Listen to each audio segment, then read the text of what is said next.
Before anything else, let's get one thing straight. Oh shit, here we go again. This was never just about January 7th. It was about the feeling that the story didn't actually end where they told us it did. Yes, January 7th came and went, no episode dropped, and a lot of people took that as the moment Conformity Gate officially died. Here's the problem with that conclusion. It assumes the theory was ever about a date. It wasn't. The 7th was never the payoff. It was the signal. Stranger Things has never played this game in a literal way. They don't say something happens on this day and then do the thing. They breadcrumb. They misdirect. They let fans run in the wrong direction on purpose, then reveal what the symbol actually meant after the fact. And that's exactly what happened here. January 7th failing doesn't debunk Conformity Gate. It forces us to reevaluate what the number 7 was pointing to in the first place. And once you do that, the entire thing clicks into place. Because the number 7 has always meant failure in Stranger Things. The very first campaign the kids ever lose in episode 1, they lose on a 7. It was a 7. Huh? The wall. It was a 7. The Demogorgon. It got me. The dice sitting on 7 in the final credits isn't hope or mystery. It's a loss condition. 7 isn't when the story resolves. 7 is when the characters think they've won, but haven't. So when people say nothing happened on the 7th, it's over, they're accidentally proving the point. The show is telling us the same thing it always has. You didn't win yet. And here's the part people are missing. Stranger Things does not end stories cleanly. It ends them wrong on purpose, then reframes them later. Will's body in season 1 was fake. Hopper's death in season 3 was fake. Both times, the audience sat with the wrong ending before the truth dropped. So when season 5 ends in a way that feels soft, unresolved, and strangely safe for a show that promised a dark Christmas, that's not bad writing by accident. That's a false ending. And false endings are exactly where Stranger Things likes to start its real twists. That's the foundation everything else builds on. If Stranger Things were truly finished, the documentary would be exactly what Netflix says it is. A clean behind-the-scenes victory lap. Cast interviews, emotional goodbyes, closure, but that's not what they're signaling. The documentary isn't called Behind the Scenes. It isn't called Making of Season 5. It's called One Last Adventure. That phrasing matters. One Last Adventure doesn't describe a recap. It describes a story beat, and what makes it stranger is that phrase already existed before the documentary announcement. It appeared in the final Squawk Radio broadcast. It appeared hidden in Netflix regional bios. It appeared flipped and mirrored in the same upside-down visual language the show uses when something isn't real. That's not nostalgia marketing. That's repetition. Stranger Things doesn't repeat phrases tied to endings by accident. When they reuse language, it's usually because they're reframing it. Now layer in the Freddy Krueger influence, which the show openly acknowledges. Dustin spells it out. Dream logic, safety illusions, killing you when you think it's over. Freddy Krueger's boiler room. It's a super burned up dude with razors for fingers, and he kills you in your dream. Nightmare on Elm Street 6 was marketed as the final movie. Then Nightmare on Elm Street 7 dropped as a documentary-style film, except the documentary wasn't real. It broke the fourth wall. Freddy crossed into the real world. That's not subtle inspiration, that's a blueprint. So when Stranger Things announces a documentary immediately after a finale that already feels muted, consequence-free, and oddly resolved, you have to ask why now? Why not release it months later like every other Netflix documentary? Why attach it directly to the ending conversation? Because the documentary isn't meant to explain the ending. It's meant to destabilize it. If Conformity Gate is real, then the documentary is where the illusion starts cracking on purpose, where behind the scenes becomes inside the spell. That's why the 7th didn't matter. The 7th was the loss. The documentary is the reset. And if that's true, the finale we watched wasn't the end. It was the moment the characters accepted the fake reality. Vecna doesn't attack when you're screaming. He attacks when you think you're safe, when you believe it's over, when you stop fighting. That's the entire point. And that's exactly how Season 5 plays out. The final battle is easy. No irreversible damage. No real cost. Comfort food after a show that trained us to expect consequences. Vecna traps people in mental spaces. He feeds them safe versions of reality, and once they accept it, that's when he wins. That's why the finale feels resolved emotionally but unfinished logically. It's designed to feel final, not true. The finale ends with routine, graduation, jobs, settling into roles. That's not victory. That's conformity. On December 31st, 2025, Cinespace Studios Atlanta posted a caption that should not exist if the story is truly over. Don't miss the final 2 episodes premiering tonight. Final 2 episodes, not finale, not final episode. 2. Cinespace isn't a fan account. It's the production hub that's housed the show for 5 seasons. They don't speculate. They relay internal language. Studios don't casually invent episode counts. You can call it a typo, you can call it sloppy, but that phrasing lines up perfectly with everything Conformity Gate points to. A false ending, then something else. If this was wrong, it would have been corrected instantly. Instead, it stayed up long enough to be seen and shared. Another crack in the wall. Now Australia and New Zealand have crossed into January 11th. The window everyone circled is here. No more theorizing about dates, just waiting. This is what But I choose to believe that it is. I believe.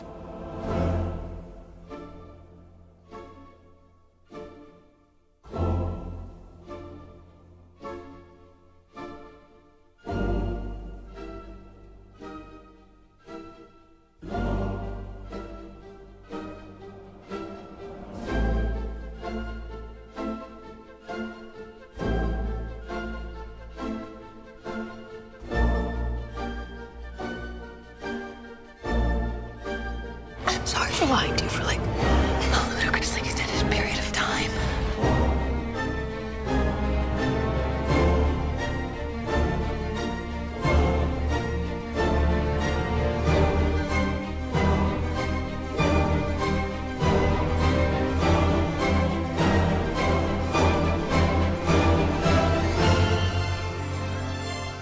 This is what Conformity Gate was always building toward.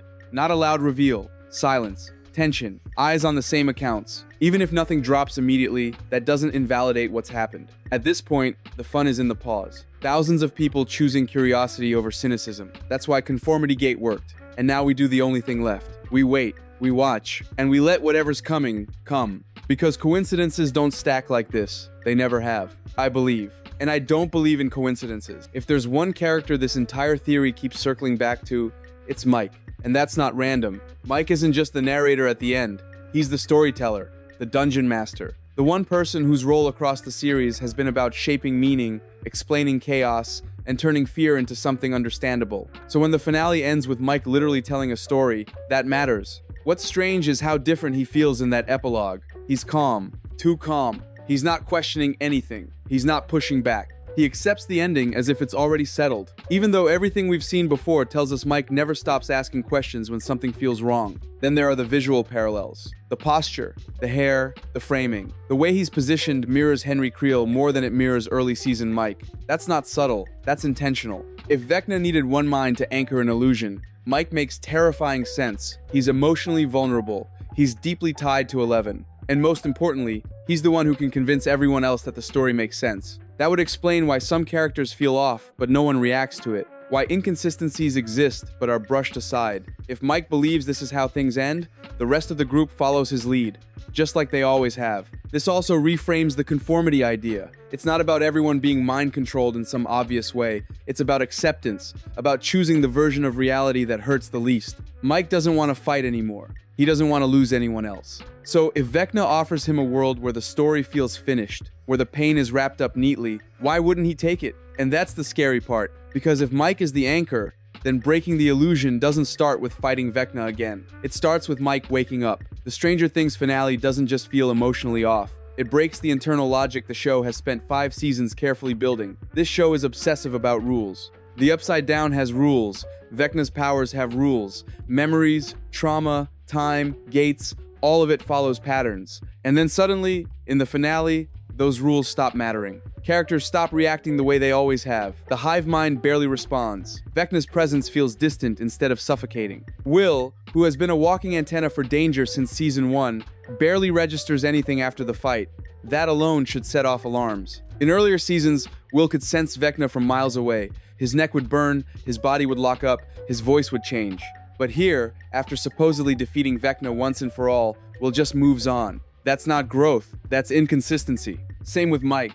The show has never framed him as someone who lets things go easily. He spirals, he obsesses, he questions everything. Yet in the finale, he suddenly accepts closure with almost no resistance. That's not Mike Wheeler. The only way this behavior makes sense is if what we're watching isn't reality, but resolution being imposed on them. A version of events designed to feel final, not true. Vecna's greatest strength has never been physical power. It's control, psychological control, making people accept lies because they're easier than the truth. And that's exactly what the finale feels like. Not a victory, a settlement. A version of the story where everyone stops asking questions, where the world feels quieter, where the pain is dulled, where the fight feels over even though nothing was truly fixed. That's why people didn't just dislike the ending, they rejected it. Because subconsciously, it doesn't behave like a Stranger Things ending. It behaves like something pretending to be one. And if that's intentional, then episode 9 isn't extra content. It's the moment the illusion breaks. In direct response to Conformity Gate, the Duffer Brothers were asked very recently if they would ever consider adding more to the story or bringing characters back, and their answer was simple but loaded. Never say never. That alone doesn't confirm anything, but it does reopen the door, especially when this question is being asked right as Conformity Gate is dominating the conversation. Timing matters here, and this wasn't some old quote being recycled. This was published yesterday. Fresh, relevant. They followed it up by joking that in 20 years, if they're broke and need money, Stranger Things is their safety net. And I don't know about you, but that didn't sit right with me either. Not because it's impossible, but because it frames returning to this world as a cash grab instead of a creative pull. Not about unfinished ideas, not about characters they've lived with for 10 years, not about fans asking genuine questions. Just money, and that's weird. This isn't a small indie project. Stranger Things is one of the most successful shows of all time. If they wanted money, there are easier ways than reopening a story this massive. Which makes you wonder, is that line deflection? Is it sarcasm? Or is it a way to dodge a conversation they're not ready to have yet? Because if the story was truly airtight and complete, there'd be no reason to joke about a return at all. They also mentioned frustration with companies capitalizing on Conformity Gate, saying it fueled conspiracy thinking. But here's the thing. Conformity Gate didn't start because fans are delusional. It started because the show left behind inconsistencies, visual contradictions, story beats that didn't fully land. People didn't invent that out of boredom. They reacted to what was on screen.